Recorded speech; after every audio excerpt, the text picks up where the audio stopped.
तारीख थी 23 अक्टूबर 2018। शहर था बेंगलोर और एक कंपनी थी ओरेकल नाम की। वहां पर एक कस्टमर केयर ऑफिस था और बिल्डिंग के 7वें मंजिल पर वो मौजूद था। सारा स्टाफ नाइट शिफ्ट पर था क्योंकि समय हो चुका था 11:45 का। तभी पीएन कंपनी के एक एम्प्लॉय के पास आता है और उससे कहता है कि तुमसे मिलने के लिए 2 लोग आए हैं, वेटिंग रूम में तुम्हारा इंतजार कर रहे हैं। वह एम्प्लॉय सोचता है कि करीब 12 बज चुके हैं, इस वक्त उससे मिलने भला कौन आया होगा, क्योंकि आज इससे पहले उससे मिलने कोई भी नहीं आया था। इसलिए उसके मन में हल्का सा डर भी था, आखिर इतनी रात को उससे मिलने के लिए कौन आया होगा। फिर वह डरा डरा सा वेटिंग रूम में जाता है। वहां पर 2 लोग उसका इंतजार कर रहे थे। वे दोनों लोग अच्छी कदकाठी के थे, काफी तकड़े थे। जैसे ही वे आदमी उन दोनों लोगों के पास जाता है, उन दोनों में से एक आदमी अपना हाथ आगे बढ़ाता है और कहता है, कैसे हो तरुण। तरुण नाम सुनता ही उस आदमी के चेहरे की हवा उड़ जाती है, क्योंकि उसका नाम तो कुछ और था। उसका नाम था परवीन भटेले। आखिर उसे तरुण क्यों कहा गया, और तरुण ये नाम उसने 15 साल बाद सुना था। उसकी पत्नी, उसके 2 बच्चों को पता था कि हमारे पिता का नाम परवीन भटेले है। उस आदमी ने सभी से अपनी पहचान छुपा कर रखी थी, लेकिन आज उसने यह नाम 15 साल बाद किसी के मुंह से सुना था और वह अपना हाथ उस आदमी के हाथ से मिलाता है। फिर वह आदमी तरुण को कहता है, चलो तरुण जी, आपका खेल खत्म हुआ। 15 साल आपने बहुत भगाया, चलो आपके घर तुम्हें ले चलते हैं। नीचे पुलिस की गाड़ी मौजूद थी। वह दोनों आदमी कोई और नहीं बल्कि पुलिस ऑफिसर होते हैं।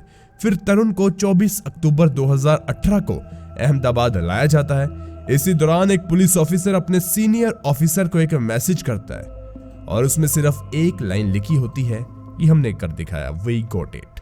लेकिन इस तरफ तरुण अभी भी इस सोच में बैठा था कि आखिर पुलिस ने उसे 15 साल के बाद पकड़ा तो पकड़ा कैसे। यहाँ तक कि उसके परिवार वाले भी उसका ये नाम नहीं जानते थे, तरुण। इसके बाद पुलिस ने उसे बिठाया और कहानी सुनाई उन 15 सालों की। इसके लिए आपको भी ले चलते हैं 15 साल पीछे। आज दिन है 5 फरवरी 2003। अहमदाबाद में 2 पति पत्नी रहते हैं। पति का नाम है तरुण, पत्नी का नाम सजनी। दोनों की शादी 3 महीने पहले हुई थी, यानी कि दिसंबर 2002 में। यहाँ पर तरुण एक स्कूल में पीटी टीचर की जॉब करता है और उसकी बीवी सजनी एक बैंक में नौकरी करती है। तरुण इसके अलावा एक वॉलीबॉल का कोच भी है, ये बात याद रखिए। और इन दोनों की शादी अरेंज मैरिज थी। सब कुछ ठीक चल रहा था, लेकिन आपको बता दें कि जब भी तरुण घर से बाहर जाता तो ये दोनों एक अपार्टमेंट में रहते थे। तो वो कहकर जाता कि घर पर अकेली जब हो तो घर को अच्छे से लॉक किया करो, क्योंकि चोर लुटेरे ऐसे ही घर में घूमते रहते हैं। और जब तरुण ज्यादा दिनों के लिए घर से बाहर जाता या फिर उसका कोई वॉलीबॉल का मैच होता तो वो सजनी को उसके पिता के घर छोड़ देता, क्योंकि उनका घर उनके अपार्टमेंट से दूर नहीं था। इसलिए सजनी अक्सर वहां भी जाया करती थी। और 5 फरवरी 2003 के दिन सजनी अपने माता पिता के पास वहीं पर थी। यहाँ पर उसके पिता ने यह बात को नोटिस किया कि बेटी थोड़ी सी मायूस है। उसे लगा कि पति पत्नी के बीच छोटी मोटी लड़ाइयां तो होती रहती है। उन्होंने इस बात को इग्नोर किया। इसके बाद दिन आता है 14 फरवरी 2003 का। प्यार का दिन था, वैलेंटाइन डे था। पूरी दुनिया उस दिन प्यार को सेलिब्रेट कर रही थी और करीब शाम के 7:30 बज गए थे। सजनी की अपनी बड़ी बहन से फोन पर बात होती है और करीब 15 मिनट तक दोनों की बातचीत चलती रहती है।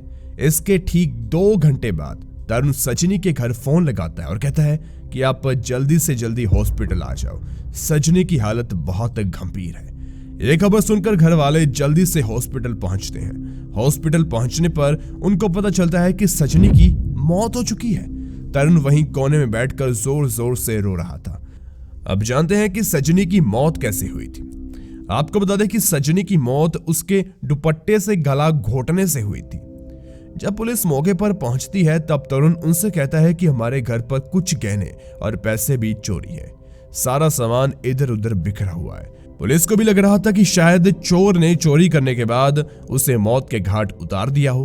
तरुण का रो रो कर बुरा हाल था। सदमे के कारण उसकी हालत और भी ज्यादा खराब हो रही थी। इसलिए वह अपनी पत्नी को भी अग्नि देने नहीं आता, बल्कि उसका बड़ा भाई ये सब करता है। इस दौरान तरुण को हॉस्पिटल में भर्ती करवाया जाता है क्योंकि तरुण की हालत भी बिगड़ती जा रही थी और जो घर वाले थे, रिश्तेदार थे, उनके मन में भी दर्द था क्योंकि एक लड़का है जो कि अच्छी खासी जॉब करता है और उसकी शादी हुई अभी 3 महीने पहले और ऐसे बीवी का किसी ने मर्डर कर दिया तो दर्द तो मन में बना रहता है। दूसरी तरफ पुलिस इलाके के सारे चोरों की लिस्ट बना रही थी। इस दौरान इस हादसे के 2 दिन बाद यानी कि 16 फरवरी 2003 को तरुण के बड़े भाई का फोन पुलिस को जाता है। वह कहता है कि तरुण हॉस्पिटल में नहीं है, शायद वो कहीं भाग गया। ये बात सुनकर पुलिस के होश उड़ जाते हैं। पुलिस वालों को यकीन नहीं हो रहा था कि तरुण हॉस्पिटल से भाग गया। हालांकि पुलिस ने तरुण की निगरानी में कोई आदमी भी नहीं रखा था। पुलिस को यही लग रहा था कि तरुण पूरी तरह से बेगुनाह है क्योंकि रो रो कर उसका बुरा हाल हो चुका था और उसकी खुद की बीवी थी। पुलिस को भी उससे हमदर्दी हो चुकी थी, इसीलिए उन्होंने हॉस्पिटल में उसे भर्ती करवाया, लेकिन अब वह हॉस्पिटल से गायब था। इसके बाद पुलिस पर भी सब उंगलियां उठाना शुरू कर देते हैं। सजनी के घर वाले खासकर पुलिस के ऊपर सवाल उठा रहे थे कि आखिर उन्होंने तरुण को भागने कैसे दिया और क्यों दिया। ये मामला उस वक्त मीडिया में भी छा गया। इस कारण पुलिस को और भी ज्यादा प्रेशर महसूस होने लगा कि अब पुलिस को तरुण को ढूंढना ही होगा। पुलिस ने इस दौरान तरुण के परिवार वालों को भी हिरासत में डाल दिया। अब कुछ दिनों के बाद उन्हें रिहा भी कर दिया गया क्योंकि उनका इस मामले में कोई भी हाथ नहीं था, क्योंकि तरुण और उसकी बीवी अपार्टमेंट में अकेले ही रहा करते थे। पुलिस द्वारा तरुण को पूरे शहर में ढूंढा गया, जगह जगह पर नाकाबंदी की गई, लेकिन तरुण का कुछ भी पता नहीं चला। सजनी के घर वालों ने पुलिस पर बहुत ज्यादा प्रेशर डाल दिया, जिस कारण पुलिस को तरुण पर 1 लाख का इनाम भी रखना पड़ा। जो कोई भी तरुण का पता पुलिस को बताएगा, पुलिस उसे 1 लाख का इनाम देगी। लेकिन इसका भी कोई फायदा नहीं हुआ। पुलिस के हाथ फिर भी कुछ नहीं लगा। मामला थोड़ा सा आगे बढ़ा। पुलिस को इस बात का पता चला कि तरुण सजनी को शादी के बाद तंग करने लगा था क्योंकि तरुण का किसी और लड़की के साथ अफेयर चल रहा था। अब पुलिस धीरे धीरे उस लड़की के पास भी पहुंच जाती है जिससे तरुण का अफेयर चल रहा था। लड़की पुलिस को बताती है कि मुझे 14 फरवरी के 2 दिन बाद यानी कि 16 फरवरी को तरुण का फोन आया था। उसने मुझे शादी करने के लिए कहा, लेकिन तब तक मुझे उसकी पत्नी सजनी की मौत की खबर मिल चुकी थी और मुझे इस बात का भी पूरा पता चल चुका था कि तरुण ने ही अपनी बीवी सजनी को, जो कि बेगुनाह थी, उस बेचारी को मार दिया। तो मैंने तरुण को कहा कि मैं किसी क्रिमिनल, किसी कातिल से शादी नहीं कर सकती। उसके बाद तरुण की भी कभी उस लड़की से मुलाकात या बातचीत नहीं हुई। अब धीरे धीरे इस घटना को 1-2 नहीं बल्कि 6 साल बीत चुके थे। तरुण का पुलिस को कोई भी अता पता नहीं था। यहां तक कि पुलिस ने तरुण के घर वालों पर भी पूरी तरह से नजर रखी थी। यहां तक कि पुलिस ने अपने कर्मचारियों को सिंपल कपड़ों में भी तरुण के घर वालों के घर के आसपास खड़ा किया था ताकि तरुण कभी भी मिलने आए तो वो पकड़ा जाए। लेकिन वो इन सालों में कभी भी अपने घर वालों से मिलने तक नहीं आया। इसके बाद पुलिस को पता चला कि इस घटना के ठीक 6 साल बाद तरुण अपने माता पिता से किसी दूसरी स्टेट में मिला। तरुण की मुलाकात अपने माता पिता से केरल में हुई और इसके बाद जब माता पिता तरुण से मिले, उसके 1 दिन बाद ही उसके पिताजी हार्ट अटैक की वजह से मर गए और पुलिस को लगा कि अब तो तरुण अपने पिता को आखिरी बार देखने जरूर आएगा अंतिम संस्कार पर। लेकिन पुलिस गलत थी। तरुण अपने पिता की आखिरी बार यात्रा में भी नहीं आया। ऐसे ही धीरे धीरे समय बीतने लगा। पुलिस ने भी जांच पड़ताल को अब धीमा कर दिया क्योंकि कितने साल तक पुलिस एक केस के पीछे ऐसे ही पड़ी रहे, ये आप भी जानते हैं। धीरे धीरे साल बीत रहे थे। 13 साल का समय निकल जाता है। कई ऑफिसर आते हैं, कई जाते हैं। उस समय पुलिस डिपार्टमेंट में एक नया ऑफिसर आता है। वह इस केस की फाइल को देखता है और सबसे पूछता है इस केस की क्या अपडेट है। तब पुलिस वाले उसे बताते हैं कि तरुण के पिता की तो मौत हो चुकी थी, माँ तो बेचारी बीमार रहती है और वह मध्य प्रदेश में रहती है, जबकि उसका दूसरा बेटा यानी कि तरुण का भाई अहमदाबाद में ही रहता है। लेकिन तरुण का अभी तक कुछ भी अता पता हमारे पास नहीं है। पुलिस को दोबारा से जांच में जुट जाना पड़ता है। सिविल वर्दियों में तरुण की मां के घर के आसपास पुलिस घूमती रहती है, पता करती है कि कोई लड़का इनसे मिलने आता है या नहीं। लेकिन जांच के दौरान पुलिस के हाथ फिर कुछ भी नहीं लगता। अब यहाँ पर पुलिस उस लड़की को भी कॉल लगाती है जिसका अफेयर तरुण के साथ कई साल पहले चल रहा था। उस लड़के ने बताया कि मेरी तरुण से कभी बात तो उसके बाद नहीं हुई, लेकिन मेरे कुछ जानकारों ने बताया कि उन्होंने तरुण जैसा व्यक्ति, शायद तरुण ही, दिल्ली के मॉल में देखा है। इसलिए पुलिस की एक टीम अब दिल्ली जाती है और मॉल के सारे सीसीटीवी कैमरा खंगाल लेती है, लेकिन उनके हाथ यहाँ भी कुछ नहीं लगता। इसके बाद तरुण को अलग अलग राज्यों में देखने की बात सामने आती है। पुलिस को अब यकीन हो जाता है कि तरुण जिंदा तो है, क्योंकि आमतौर पर देखा जाता है कि जब केस इतने लंबे चलते हैं तो कई बार जिसकी जांच पड़ताल फोर्स कर रही होती है वो आदमी मर चुका होता है, लेकिन यहाँ पर पुलिस को पता चलता है कि तरुण अभी तक जिंदा है। अब इस केस को खत्म करने के पीछे पुलिस लग चुकी थी। अब पुलिस ने तरुण के परिवार वालों और उसके करीब 4000 रिश्तेदार, यारों, दोस्तों के नंबरों को खंगाला। पुलिस को यकीन था कि अब तो हम तरुण को पकड़ ही लेंगे, लेकिन यहाँ पर पुलिस की उम्मीद भी खाली जाती है। पुलिस तरुण की मां के फोन को लगातार ट्रेस कर रही थी और वह सभी कॉल पर ध्यान दे रही थी। मां किन किन लोगों से बात कर रही है यह पुलिस को पता था, लेकिन पुलिस के हाथ अभी भी कुछ नहीं लग रहा था। लेकिन पुलिस को उम्मीद थी कि तरुण कभी ना कभी कोई ना कोई गलती तो जरूर करेगा अगर वो जिंदा है, जिससे वह पकड़ा जाएगा। और एक दिन मां के मोबाइल पर एक लैंडलाइन से कॉल आता है। वह नंबर बेंगलोर का था और वह नंबर बेंगलोर की एक कंपनी ओरेकल कस्टमर केयर का था। पुलिस ये बात सोचती है कि मां का काम भला ओरेकल कंपनी में क्या? आखिर मां इसके लैंडलाइन से बात क्यों कर रही है? अब बहुत सालों के बाद पुलिस के हाथ कुछ तो सुराग लगा था। इसके बाद पुलिस की एक टीम अहमदाबाद से बेंगलोर जाती है। पुलिस को लग रहा था कि शायद तरुण ओरेकल कंपनी में काम तो नहीं करता। इसके बाद पुलिस 22 अक्टूबर 2018 को बेंगलोर जाती है और ओरेकल कंपनी के एचआर से मिलती है और उनको कहती है कि हमें आपके सभी एम्प्लॉय की डिटेल चाहिए। पुलिस ने उनको ये बात नहीं बताई कि वो किस आदमी को ढूंढ रहे हैं। पुलिस इस समय कह रही थी कि बस नॉर्मल सी हम चेकिंग कर रहे हैं कि कोई भी गलती तो नहीं हो रही शहर में, और बस उसके तहत हम आपके सभी एम्प्लॉय का डेटा चेक करना चाहते हैं।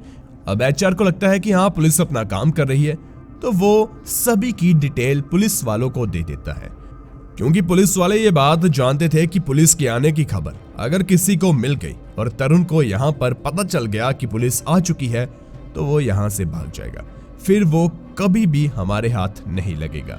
इसलिए पुलिस अपनी तरफ से पूरी तरह से चौकन्ना थी। अब यहाँ पर पुलिस के कहने पर पुलिस को एचआर डिपार्टमेंट से सभी एम्प्लॉय की डिटेल मिल जाती है, लेकिन पुलिस को यहाँ पर तरुण नाम का कोई भी व्यक्ति नहीं मिलता। पुलिस को यही लगता है कि उनकी मेहनत फिर से खराब हो चुकी है। लेकिन यहाँ पर लिस्ट में एक नाम होता है, वो नाम होता है परवीन बटेले। पुलिस को ये नाम कुछ याद आता है। फिर पुलिस को पता चलता है कि हाँ, ये वही नाम है जिससे तरुण की माँ कभी कभी बात किया करती थी। उसकी पत्नी निशा से भी तरुण की माँ बात किया करती थी। इसलिए पुलिस अब परवीन बटेले और निशा की कुंडली खोलना शुरू कर देती है। इसके बाद पुलिस को पता चलता है कि परवीन बटेले और उसकी बीवी निशा किसी भी सोशल मीडिया प्लेटफॉर्म का इस्तेमाल नहीं करते, मतलब कि वो कहीं पर भी अपनी तस्वीर को नहीं डालते। अब पुलिस हैरान थी, क्योंकि आज के समय में कोई व्यक्ति ऐसा करे तो इसके पीछे शायद कोई वजह हो सकती है। अब पुलिस को परवीन बटेले के ऊपर पूरा शक था कि यही तरुण हो सकता है, लेकिन उन्हें पुख्ता जानकारी भी चाहिए थी और इसलिए वो उसके खिलाफ सबूत और चीजें ढूंढना शुरू कर देते हैं। पुलिस को यह पता था कि जब तरुण कई साल पहले वॉलीबॉल का कोच था तो उस समय उसके हाथ पर एक चोट लगी थी मैच खेलते समय, और जिस वजह से उसकी रिंग पहनने वाली जो उंगली होती है, रिंग फिंगर, उसमें चोट है और वो थोड़ी सी मुड़ी हुई है, टूटी हुई भी और मुड़ी हुई भी कह सकते हैं। इसके बाद 23 अक्टूबर को दो पुलिस ऑफिसर बेंगलोर के पुलिस के साथ ओरेकल कंपनी के कस्टमर केयर ऑफिस में 7वें मरले पर जाते हैं। इसके बाद एक पीएन परवीन बटेले को बताता है कि आपसे मिलने के लिए 2 लोग आए हैं, और जब परवीन उन व्यक्तियों से मिलता है और जब पुलिस ऑफिसर उनसे हाथ मिलाते हैं तो वो समझ आते हैं कि यही परवीन बटेले नहीं बल्कि तरुण है, क्योंकि उसके हाथ की वही रिंग फिंगर टूटी हुई थी। और यहाँ पर करीब 15 साल के बाद पुलिस को तरुण मिल गया। उसके बाद तरुण को लाया गया अहमदाबाद। अब यहाँ पर पुलिस की कहानी खत्म होती है। अब तरुण सुनाता है अपने इन 15 सालों की कहानी। सबसे पहले बता देते हैं कि तरुण के पकड़े जाने की एक वजह थी, वो था वो लैंडलाइन नंबर। उस दिन तरुण का मोबाइल फोन खराब हो चुका था। दरअसल तरुण अपनी माता से बात करता था, वो भी एक अलग नंबर से, और उस नंबर का पता सिर्फ तरुण की माँ या तरुण को था, और ये दोनों सिर्फ उसी नंबर पर एक दूसरे से बात करते थे, हमेशा ऐसा ही करते थे। लेकिन एक दिन उस मोबाइल से तरुण की बात हो पा नहीं रही थी और बात करना जरूरी था, इसलिए तरुण सोचता है कि चलो लैंडलाइन नंबर से ही बात कर देते हैं।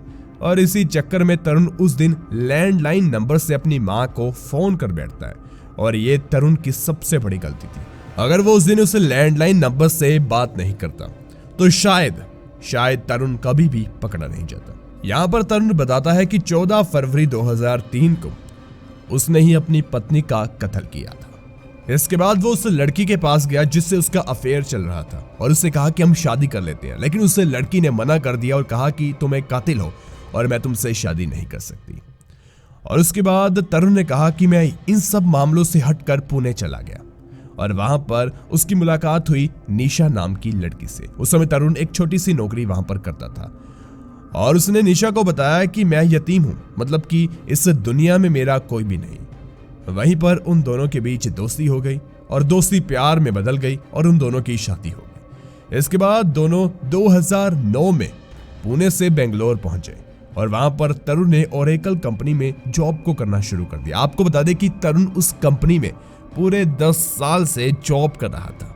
एक ऐसा व्यक्ति जो मर्डर करने के बाद इस शहर में आया था, पुलिस उसे 15 सालों से ढूंढ रही है और वह इस कंपनी में 10 सालों से जॉब कर रहा है। अब यहाँ पर हमारे और आपके मन में ये सवाल आ रहा होगा कि परवीन बटेले तरुण बना कैसे, उसने ऐसे इतने सर्टिफिकेट कैसे बनाए। अगर वो नौकरी लेने भी जाता होगा तो आधार कार्ड और या पैन कार्ड या कुछ तो वो मांगते होंगे, तो परवीन बटेले यानी कि तरुण ये सब कैसे कर पा रहा था। और पुलिस ने भी तरुण से इसके बारे में पूछा तो तरुण बताता है, स्कूल टाइम में, कॉलेज टाइम में उसका एक दोस्त हुआ करता था परवीन बटेले। तरुण ने बताया कि कत्ल करने के कुछ दिन बाद वो भोपाल भी गया। भोपाल में परवीन बटेले रहा करता था जो कि उसका दोस्त था। उन्होंने भोपाल में कुछ दिन एक साथ बिताए, वो कुछ काम किया करते थे। उसके बाद तरुण ने क्या किया, परवीन बटेले जो कि उसका दोस्त था उसके आईडी प्रूफ उठाए और उसके आईडी प्रूफ पर अपनी फोटो लगवाकर नकली बनवा लिए अपना पासपोर्ट, आधार कार्ड और भी कुछ चीजें। इस तरह से तरुण जो कि एक मर्डरर था वो परवीन बटेले बन गया और ऊपर से परवीन बटेले को इसका कुछ पता भी नहीं था कि उसके साथ ये क्या हो चुका है। और इसी तरह ये एक ऐसे इंसान की कहानी खत्म होती है जो कि 15 सालों तक पुलिस को बेवकूफ बना गया और आखिर में उसके मोबाइल का अचानक बंद हो जाना, लैंडलाइन से अपनी मां को 5 मिनट के लिए फोन करना पकड़वा गई। आशा करते हैं कि यह कहानी पसंद आई होगी। धन्यवाद।